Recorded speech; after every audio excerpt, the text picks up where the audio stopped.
Friends, जब भी किसी का बैंक अकाउंट फ्रीज होता है तो उसके अकाउंट में आए हुए फ्रॉडुलेंट अमाउंट की वजह से फ्रीज होता है, यानी कि फ्रॉड किया हुआ पैसा आ जाता है जिसकी वजह से वो अकाउंट फ्रीज हो जाता है। अब आपके अकाउंट में कितने भी रुपए आ सकते हैं, मान लीजिए 10,000, 20,000, 2,000, 3,000 या मान लीजिए 100 रुपए, 50 रुपए, मात्र 10 रुपए भी आपके अकाउंट में आ सकते हैं और उनकी वजह से आपका अकाउंट फ्रीज हो सकता है। फ्रेंड्स, क्या आपने ये सुना है कि बैंक अकाउंट कुछ पैसों की वजह से भी फ्रीज हो गया? फ्रेंड्स, रिसेंटली मेरे पे केस आया हुआ है जिसमें मेरे क्लाइंट का मात्र 18 पैसों की वजह से बैंक अकाउंट फ्रीज कर दिया गया है। डिस्प्यूट अमाउंट मात्र 18 पैसे थे। जब उन्होंने हमसे कांटेक्ट किया, हमारी टीम से उनसे बात की, जब उन्होंने मुझसे कांटेक्ट किया, उन्होंने मुझसे बात की, उन्होंने सब मुझसे डिस्कस किया, सारी प्रॉब्लम उन्हें बताया कि मैंने ट्रांजेक्शन कहाँ से लिया था, किस तरह से लिया था, और हमने भी उनसे सारे रिलेवेंट डॉक्यूमेंट्स मांगे कि आप ट्रांजेक्शन डिटेल दीजिए, किस तरह से वो ट्रांजेक्शन किया है और किस सर्वर से आपका बैंक अकाउंट फ्रीज था, किस लेयर में फ्रीज है और कितना डिस्प्यूट अमाउंट है। जब डिस्प्यूटेड अमाउंट उनसे पूछा तो उन्होंने कहा मात्र 18 पैसे की वजह से मेरा बैंक अकाउंट को फ्रीज कर दिया गया है। तो एक ये रियल केस था हमारे सामने। तो जब हमने उनका लेयर देखा तो लेयर उनकी 7 थी, यानी 7th लेयर में 18 पैसे की वजह से उनका अकाउंट फ्रीज कर दिया गया था। तो कुछ नहीं, फिर उनसे सारे हमने रिलेवेंट डॉक्यूमेंट लिए, एक रिप्रेजेंटेशन तैयार किया, उस रिप्रेजेंटेशन को हमने उस साइबर सेल में भेजा, वहां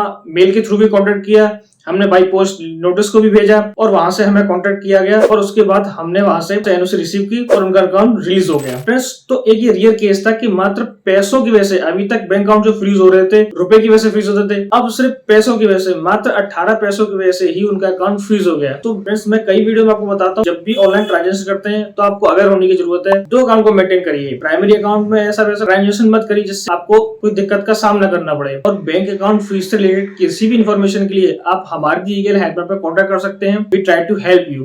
थैंक यू सो मच।